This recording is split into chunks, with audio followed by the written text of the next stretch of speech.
കഠിനമായ വേനൽ ചൂടിൽ കുടിവെള്ള വിതരണത്തിന്റെ പ്രധാന കേന്ദ്രമായ പഴശ്ശി ജലസംഭരണിയിൽ ജലനിരപ്പ് താഴ്ന്നു. ദിവസവും 3-4 സെന്റിമീറ്റർ തോതിലാണ് വെള്ളം കുറയുന്നത്. 2 മാസത്തിനിടയിൽ പഴശ്ശി ജലസംഭരണിയിൽ നിന്നും 5 മീറ്റർ വെള്ളമാണ് കുറഞ്ഞത്. ജലനിരപ്പ് ക്രമാതീതമായി കുറയാൻ തുടങ്ങിയതോടെ പഴശ്ശി കനാൽ വഴിയുള്ള ജലവിതരണവും നിലച്ചു.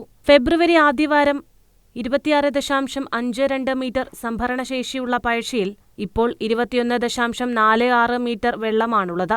ഒരു മാസത്തിനിടയിൽ 3 ലിറ്റർ വെള്ളമാണ് കുറഞ്ഞത്. തുലാം മഴ ഗണ്യമായി കുറയുകയും വേനൽ മഴ പ്രതീക്ഷിച്ചതുപോലെ ലഭിക്കാതിരിക്കുകയും ചെയ്തതോടെയാണ് പദ്ധതിയിലേക്കുള്ള നീരൊഴുക്കിൽ വൻ കുറവുണ്ടായിരിക്കുന്നത്. ഇക്കുറി കുടക് ജില്ലയിൽ മഴ കുറഞ്ഞതും പഴശ്ശി ജലസംഭരണിക്ക് തിരിച്ചടിയായി. 50-ലധികം ദശലക്ഷം ലിറ്റർ വെള്ളമാണ് പഴശ്ശി പദ്ധതിയിൽ നിന്നും ദിനംപ്രതി കുടിവെള്ളത്തിനായി പമ്പ് ചെയ്യുന്നത്. കുടിവെള്ളത്തിനുള്ള പമ്പിംഗ് സ്റ്റേഷനുകളിൽ വെള്ളമുണ്ടെങ്കിലും ചൂടും വരൾച്ചയും തുടർന്നാൽ കുടിവെള്ള വിതരണത്തെയും ബാധിക്കും. ബാവലിപ്പുഴയിലും നീരൊഴുക്കിൽ വലിയ കുറവാണ് അനുഭവപ്പെടുന്നത്. കക്കുവ, ചീങ്കണ്ണിപ്പുഴയിലും ഒഴുക്ക് പൂർണ്ണമായും നിലച്ചിരിക്കുകയാണ്. ഒരു കോർപ്പറേഷൻ, 7 നഗരസഭ, 36 പഞ്ചായത്തുകൾ എന്നിവിടങ്ങളിൽ കുടിവെള്ളം എത്തിക്കുന്നത് പഴശ്ശിയിൽ നിന്നാണ്. ഇതിനായി 6 വലിയ കുടിവെള്ള പദ്ധതികളാണ് പ്രവർത്തിക്കുന്നത്. 5ഓളം ചെറുകിട പദ്ധതികളും പ്രവർത്തിക്കുന്നുണ്ട്.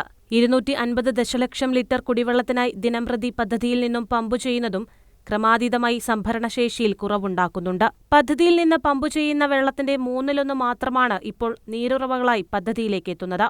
കുടിവെള്ള വിതരണത്തിനുള്ള പമ്പിംഗ് സ്റ്റേഷനുകളുടെ സുഗമമായ പ്രവർത്തനത്തിന് 18 മീറ്ററിലധികം വെള്ളം സംഭരണിയിലുണ്ടായിരിക്കണം. പഴശ്ശിയിൽ 6 മീറ്ററിലധികം വെള്ളം താഴുന്ന സാഹചര്യമുണ്ടായാൽ കുടിവെള്ളക്ഷാമത്തിലേക്ക് നീങ്ങിയേക്കാം.